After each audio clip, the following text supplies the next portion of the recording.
My favorite controller is the 8BitDo SN30 Pro. I not only like having a SNES controller with a modern layout, but also the feel that it has. It sits great in my hands and it's a treat to use. Recently, however, I stumbled across this, the Aolion Q10, a controller that follows the same kind of SNES design for less than half the price. At the time of filming, the Q10 costs $16.40, including a 2.4 GHz receiver, and the SN30 Pro costs $35.80. But how do these two compare, and is the Q10 a good controller? The very first thing I noticed as I opened the box was the color itself. There are three options: grey, white and purple, and you know, I had to go with purple. But now look at the listing photo and at the controller itself. IRL, it's more pastel, which is a shame since I'm not the biggest fan of pastel colors. But there are two more things I noticed. I'll give you a second to spot it too. Did you see it? It's a start and select. For whatever reason, in the render they show it with grey buttons and the labels aren't separated.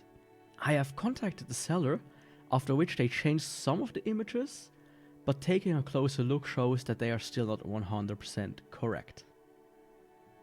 Afterwards, it was time to take it out of the box, and I thought, this thing feels really light compared to the SN30 Pro.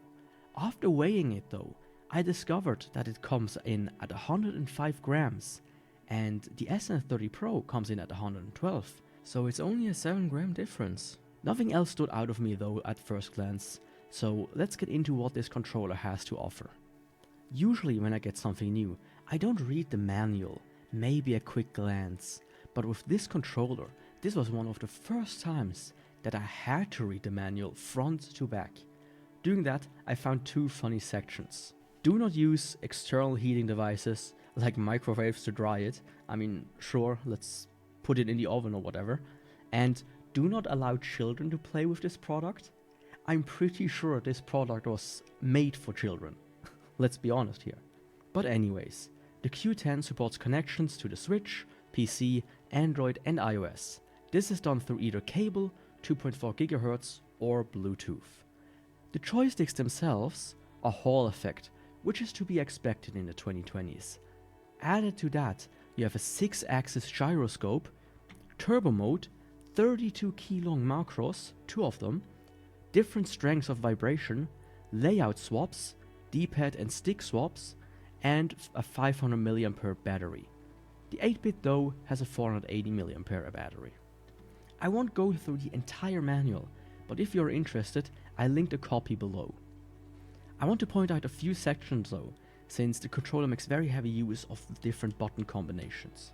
First, while being connected, you can hold plus and minus to swap between X input, D input, and PC switch input. This is a welcomed feature. Another one I really appreciate is the swapping of A and X with B and Y. So you can decide if you want a Switch or an Xbox layout. This can be achieved by holding B, minus and plus. Added to that, you can also swap the joystick with the D-pad by holding L3, minus and plus. I don't see much use for that, but it's nice to have it as an option. One feature that stood out to me which I can test is the body controller system. According to the manual, controller A can control the character of controller B in the game, while the functions of controller B are retained. I've never heard of a feature like that, and I don't know why you would want that. Please let me know in the comments if you can think of a reasonable use case for this. What has much more use though is the gyro mapping, and I love how you can fine-tune it, and all that without using an external software.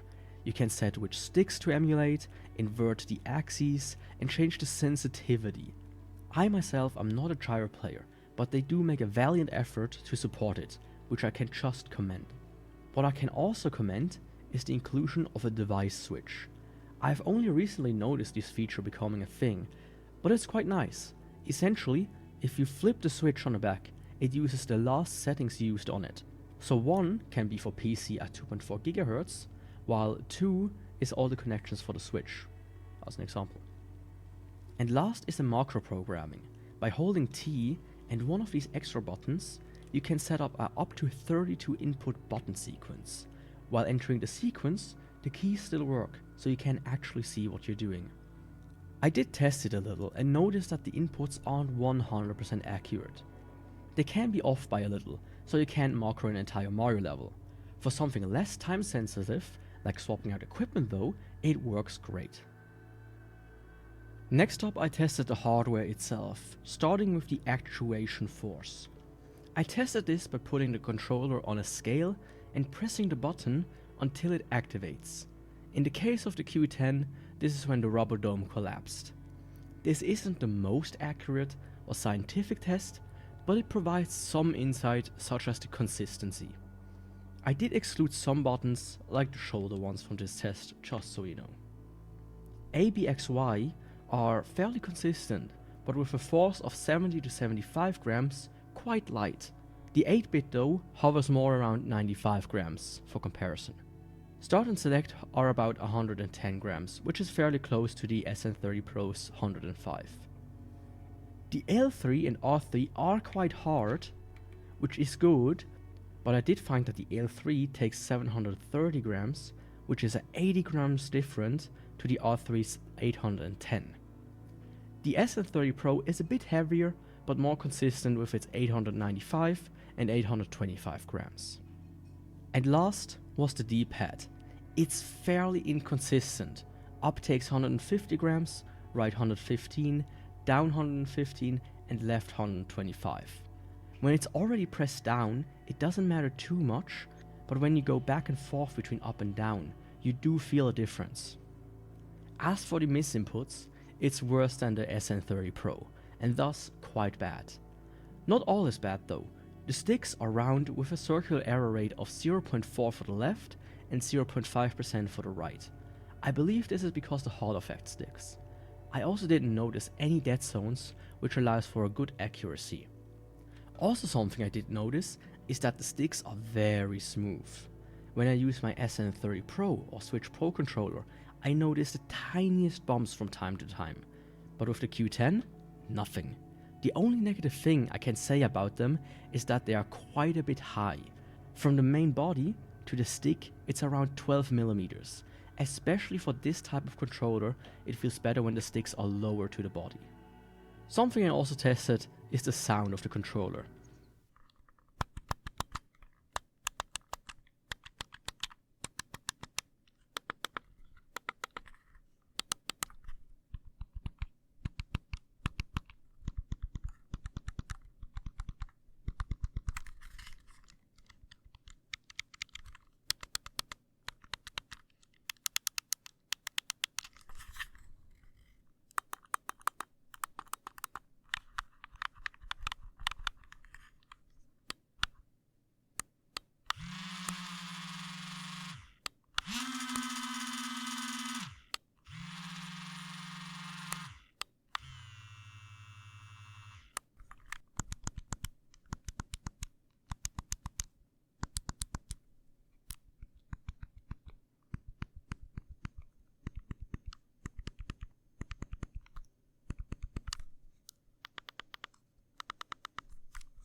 The Q10 has a deeper, slightly echoey sound.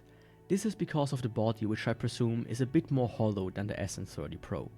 It's not bad, but this is certainly not the controller to use if somebody is trying to sleep right next to you. What counts most though, of course, is the real-life usage. When picking it up, it does have a hollow feel, and the seams on the right and left side could be a bit cleaner.